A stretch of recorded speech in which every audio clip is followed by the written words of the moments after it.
So, I had this game on Fisherman's Bay not too long ago, and it was... I haven't had my E50 upgraded for very long, to be honest. It was probably one of my least, I suppose, favoured Tier 9 medium tanks by just sheer look of it. It didn't really look like my kind of tank. Although, my opinion has completely changed since I actually got one. Main reason being is over my Leo PTA, just the gun handling is so much nicer, like, even if it doesn't have that excellent pen. So, I'm going to pause it quickly, just talk about why I'm showing off this replay. It's not the very best of games that you'll ever see on Fisherman's Bay, or alternatively in the E50 at all. Why have I decided to show it off? Because I feel like not just Fisherman's Bay itself, but the E50 as well, people just don't really understand like how to really get into the game and how to get it swinging, right? The E50, what is it great at? Okay, it has a punchy 105mm gun, not the best penetration, 220, lower than an IS-3's at tier 8, IS-3, who cares, right? But 220 is just about enough to go through anything in your own tier and below that you can meet, which is why I bring the 10 rounds of APCR, just in case, you know, I have to snipe at heavy tanks, tier 10 heavies, at a long distance. It can be very, very helpful, and just to, you know, secure kills. However, I really shouldn't even take that many, because I don't ever use them. I should really maximize it, well, make 5 the maximum, really. Yeah, you get a decent ammunition loadout though, so I've never really bothered taking more than that. But let's go ahead and get it underway. Before I do that, actually, I want to highlight this position that I've gone into here. If we enlarge the map a bit, this bush here is probably my favourite bush from the north spawn. Not so much from the south. I feel like the bushes around this location, when you spawn from the south, are a bit more safe to go into. As if you have any enemy medium tanks on the north side spawn that come down into the position that I've gone into now, if you were to take the same position, you'd get punished very hard, because their heavies can snipe you from behind, whereas... well, no, their heavies can snipe you from behind, sorry, whereas they actually have cover. They have the houses, right? And as you can see, by just taking a quick look, it's completely open behind you if you were to come into this bush from the south side, right? It's completely open, you have nowhere to go into cover, and if you just sit behind this building, you're going to die eventually anyway to the medium tanks, right? So you have to be very, very careful about picking your bushes on this map. It can really, really become the end of you. But let's press play. So, straight into the bush, go away. I've spotted 2 tanks, pull back behind the bush to make sure that I won't get spotted. 1 shot into the Borsig, good start. Blind shot into the Borsig, that should really have hit. Yep, it indeed did hit. I should have realistically loaded a HE round, but who cares, right? 85 health now, lots of damage done to him. See if we can finish him off. And we get the kill. So, we know all those heavies are crossing, so let's go back into the bush, far forwards as we can, and try and get a look. We're to be careful of the C50 though. We want to make sure that he doesn't have shots on us, which he doesn't as of currently. RU251's pushing through, going to back up, see if I can't see him coming over. Nope, he's quite far out the way. Should have been able to tell that by the map, really. It's quite a poor map awareness by myself. If you push forwards in this position, you can actually see people that are hiding in the cubby where the ST1 is right now. You can sort of come out of the road to the side of it. Want to be careful not to get shot by the E50 though. Going to come into this bush, spot the VK, get spotted myself. I believe the E50 just came over and caught a glimpse of us. Going to reverse around the corner now, get myself safe from any enemy tank destroyers that might be around. There's an SU-12254 that hasn't been spotted yet. Meaty, very meaty gun on that tank, 123mm I believe. The same gun as the that was an odd bounce off the side of a T43. But Russia. E50's driving in front. First shot into him. And by the notifications, we can actually see that he's using the Panther II's 88mm gun. So I know I can take this engagement. I'm always going to win. I'm going to drive forwards. He's going to penetrate our lower plate. One straight into the front of his turret. Front of the turret on the E50, very flat, only 180mm fixed. 220 pen has no trouble going through it. And in one into the side, finishing him off. 1700 damage pretty quickly into this game. Very good DPM on the E50, really. No complaints there. A lot better DPM. Actually, no, it's not a lot. I think it's actually almost on par with the PTA. But it's good for a tier 9 medium, let's just say that at the least. I think the AMX30 is a little bit better if you're running coffee. That's the word I was looking for. Don't have a shot on the T43, just looking for it. SD1 comes around, we put another shot into him. Good marksmanship there. Taking a big hit from that. I believe he's using the BL9 gun because he is stock. We can see the T43s coming around. Taking our time, very patient with the shot. Boom, straight in. Easy shot for us. He's going to try and encircle the ST1 now to do some damage to him. And there we are, to put one into him, and the Scode finishes him off. There's that dastardly SG-12254 that we haven't seen yet, and obviously, well, now we have seen him. Gonna wait for our shot here on the IS-6. Good shot into the cheek of the upper glacis there.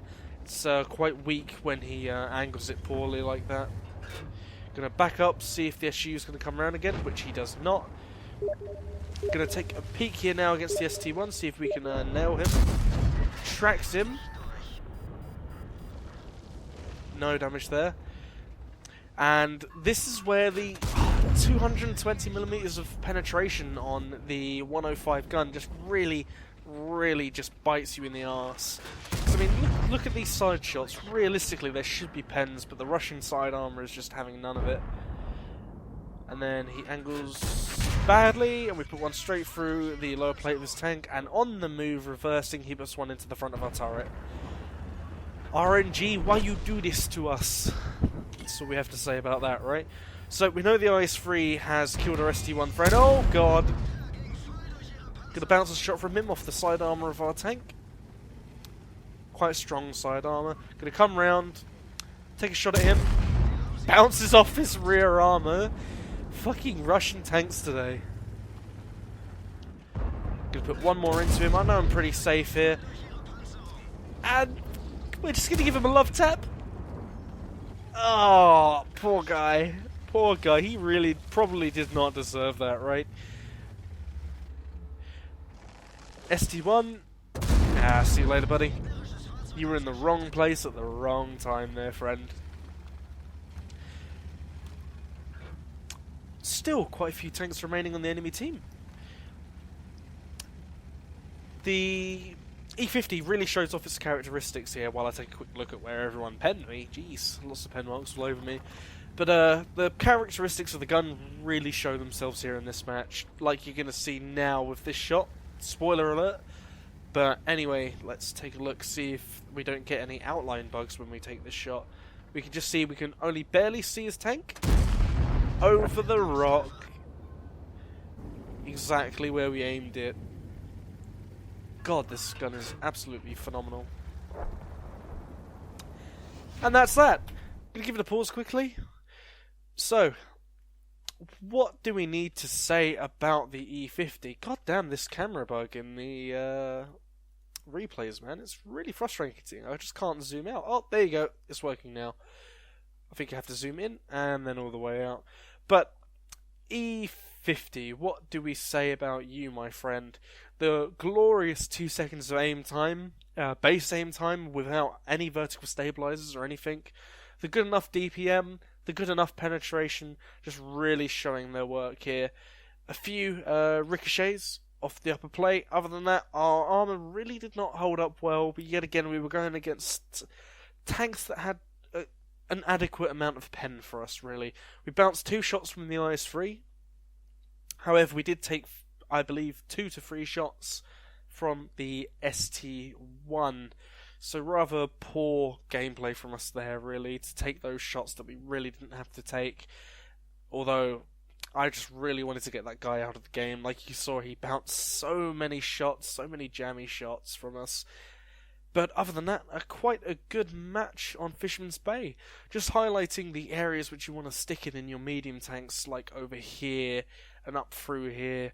I really don't agree with sitting behind the rocks down there and camping at the back, as much as sometimes they may give you results. Like, there's no doubt about that. Sometimes you will get results from playing those positions, but would you not really rather play consistently, you know, and provide view range to your team, information to your team, and just being a general help, more of a help to your team than, you know, sitting behind a rock and hope that some idiot drives close enough to the rock so that, you know, you get a spot off, and then, hey, look, I got some spotting XP, but I didn't actually do anything other than sit behind the rock, right? And that's pretty much my opinion on that. I'm not going to rant on anymore about people being useless. We already know. This is World of Tanks. You should expect 60% of people to be useless. That is exactly how it always is. Other than that, a good match on Fisherman's Bay, really. Like I said, E50 just showing off its characteristics really well at the end there. I'll be back in a moment with the post-game stats. So, my first mark of excellence in my E50. Like I said, I really do not play this tank very much. Main reason being, I have a full female crew in my AMX30. I just really feel like that tank fits my playstyle so much more than the E50 does. The armour is pretty much pointless at this point. What can we say about it, really? We're at that point in World of Tanks where guns are getting more accurate, guns are getting more penetration, and gold ammo is being spammed more and more and more and more and more, right? So when it comes down to it, the E50's armour is just very novel, and I feel like tanks like the AMX30, the PTA, with the better penetration and the more manoeuvrability and camera rating just fit the bill for me a lot more. However, it's always nice coming back to that absolutely fantastic aim time that the E50 has over the other mediums. Something that you really cannot say about the AMX30, the PTA, what other tier 9 mediums do we have? Skoda, not really going to count that because of the autoloader. Batchat AP, god, that tank in terms of gun handling is absolutely dreadful.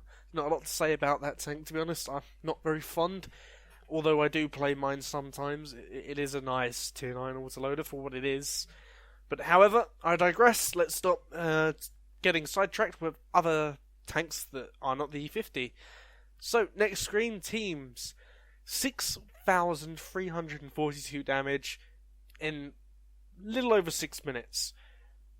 Absolutely fantastic result for the E50. Just keeping that gun in check, in shine, firing away non-stop. Just farming away at those. We shot quite a lot of tier 9 tanks, to be fair. I don't think we actually put a shot into the SG-120 244. However, we did put a few shots into the ST-1. Let's see, it was, I believe, 1,200 damage worth, right? No, 1,500 we put into the ST-1.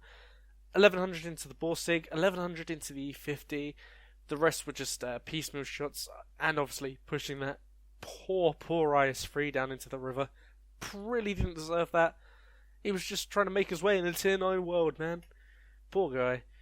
Anywho, let's have a look at our armour. How much did we block?